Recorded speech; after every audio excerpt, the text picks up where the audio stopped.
Meus preclaros, eu já falei várias vezes, tive a oportunidade de ilustrar o que eu disse com detalhes a respeito da Amazônia.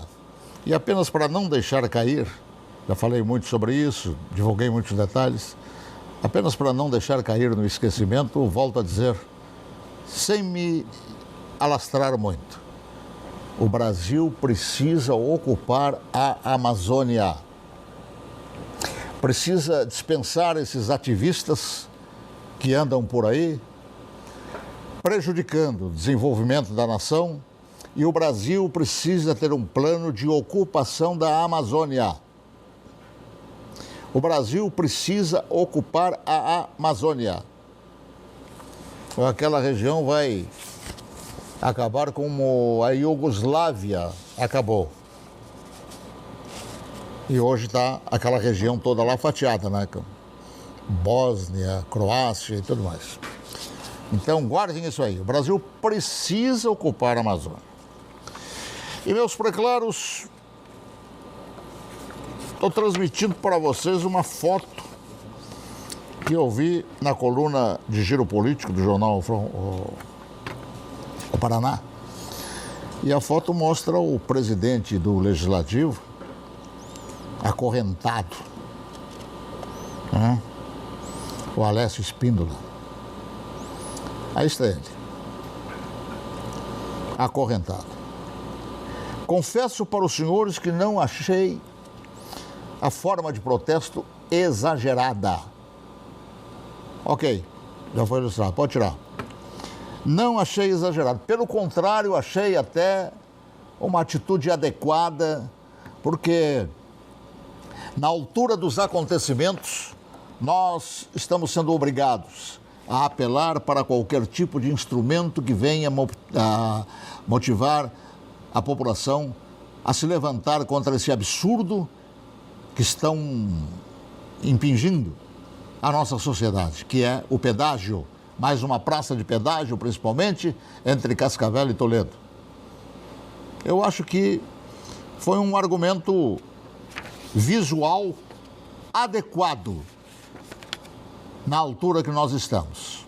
Nós sabemos que alguns políticos às vezes tomam algumas atitudes assim que não são aceitáveis, são até criticáveis, mas na altura em que está esse problema do pedágio, colocar uma corrente ali para chamar a atenção para aquilo que está se divulgando, e aquilo que está se divulgando é a intenção de brutalizar ainda mais a economia nossa. É isso que eles querem. Há uma crueldade econômica com esse pedágio. Isso aí é ilícito, inclusive. E ilícito porque nós já pagamos o IPVA para termos o direito de andarmos daqui para lá, de lá para cá. E esse pedágio é um segundo imposto sobre a mesma finalidade.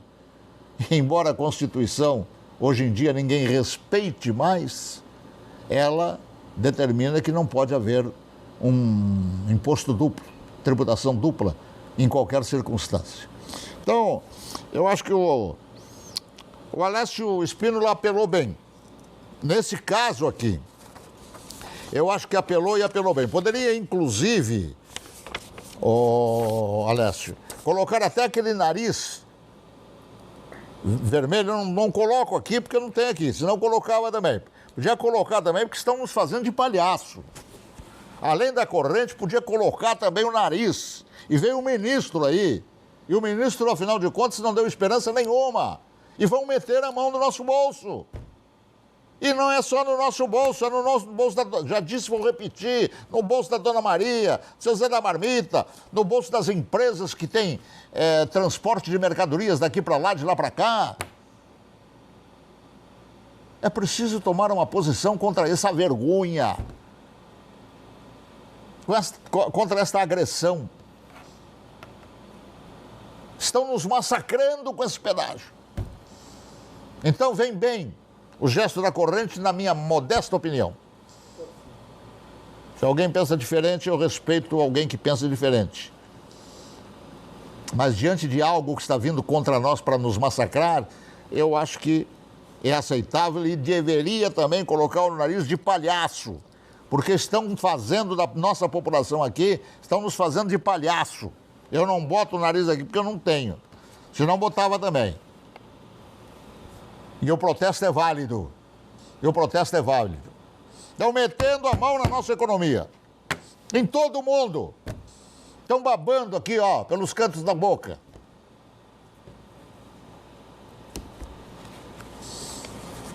E meus preclaros, vejam só, o presidente eu digo mal, eu digo bem dizendo o prefeito de Belo Horizonte, foi contra o despacho do ministro Cássio Nunes Marques, que liberou missas presenciais em todo o país.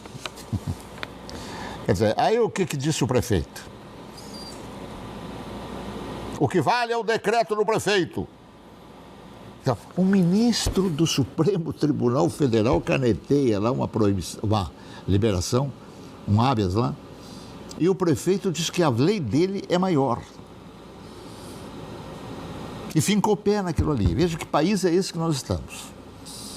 O prefeito lá de Belo Horizonte enfrentando um ministro. E dizendo que não vai obedecer. Aí houve uma posição drástica. O prefeito foi procurado para ser intimado e aí voltou atrás, teve que voltar atrás porque não seria recolhido à cadeia, inclusive de madrugada. Muito bem, isso é uma coisa. Agora, vejam os senhores. O Gilmar Mendes, agora, ele entrou na jogada e manteve a proibição em São Paulo. Então, um prefeito diz que sim, o outro diz que não, o governador fala isso, o outro fala aquilo, um ministro despacha de uma maneira, o outro ministro despacha de outra maneira. E assim, uma decisão do presidente da República não vale sendo o presidente da República. E assim, meus preclaros, eles vão conduzindo o Brasil. É assim que está a nossa pátria. É assim que está o nosso país, e eu pergunto para os senhores que já perguntei. Isso aí é país? Isto aí é república? Hã? Esse clima que nós estamos vivendo é um clima respeitável? Não. Infelizmente não. Quando há conflito, inclusive, de prefeito com o ministro do Supremo. Muito embora ministro do Supremo seja algo que lhe caiu de presente no colo, mas seja quem for. Gilmar Mendes, por exemplo. Por que Gilmar Mendes alguma vez jogou alguma coisa antes de ir para lá? Não. Agora, nós estamos, então, não numa república. Tudo isso mostra que nós estamos numa anarquia. E aí eu tentei me ilustrar um pouco mais em relação àquilo que eu já tive incursão e que diz respeito à anarquia. Até indico para vocês, se vocês quiserem, estou começando a ler. Indico para vocês esse livro aqui, né? Ok? Vai mostrar o livro? Então, mostra aqui. Então, estou lendo esse livro aqui e diante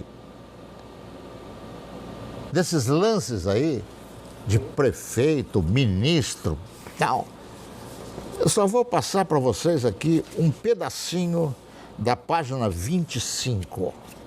Um pedacinho da página 25 que diz o seguinte: diante da anarquia, né? Diante da anarquia, fala sobre anarquia aqui. E aqui diz o seguinte: Godwin, numa situação dessas, deu-lhe o nome de paróquia, diante da situação da anarquia. Proudhon, que colocam o Proudhon em segundo lugar, para mim é o primeiro, deveria ser o primeiro lugar, porque a anarquia veio por inspiração desse Proudhon.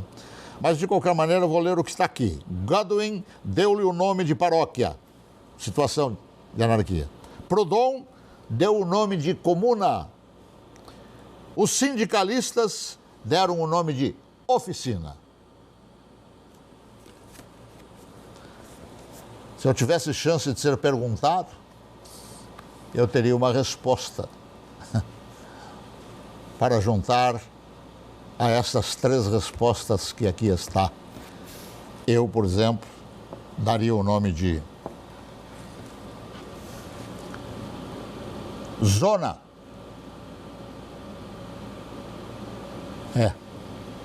Daria o nome de zona, que é o que nós estamos tendo nesse país aqui. E todo mundo sabe o significado de zona, né? Nós estamos vivendo a zona. Bota aí os prefeitos do Rio Grande do Sul aí para o telespectador tomar conhecimento aonde que está indo o dinheiro deles. Bota aí.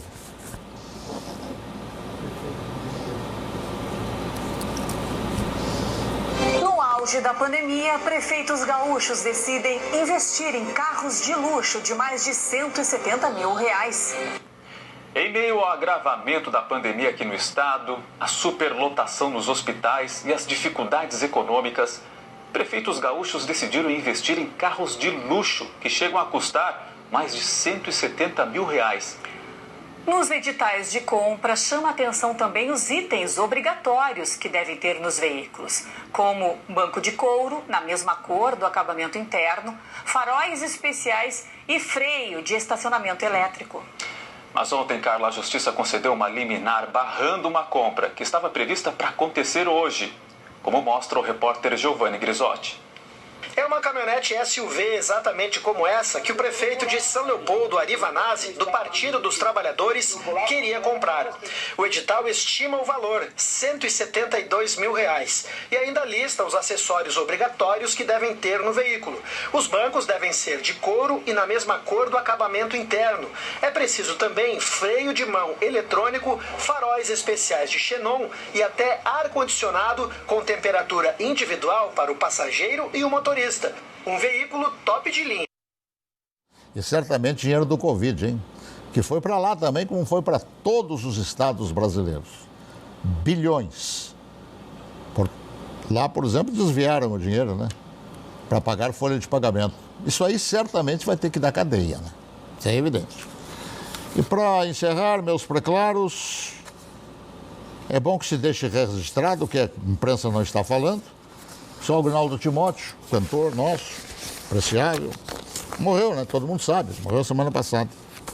Só que pouca gente noticiou de que o Agnaldo Timóteo morreu depois de tomar a segunda dose da vacina contra o Covid.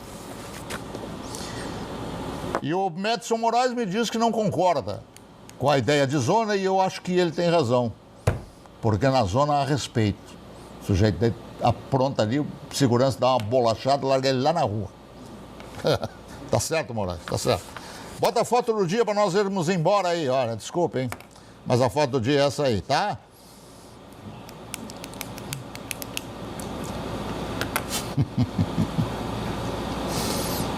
Tá bom.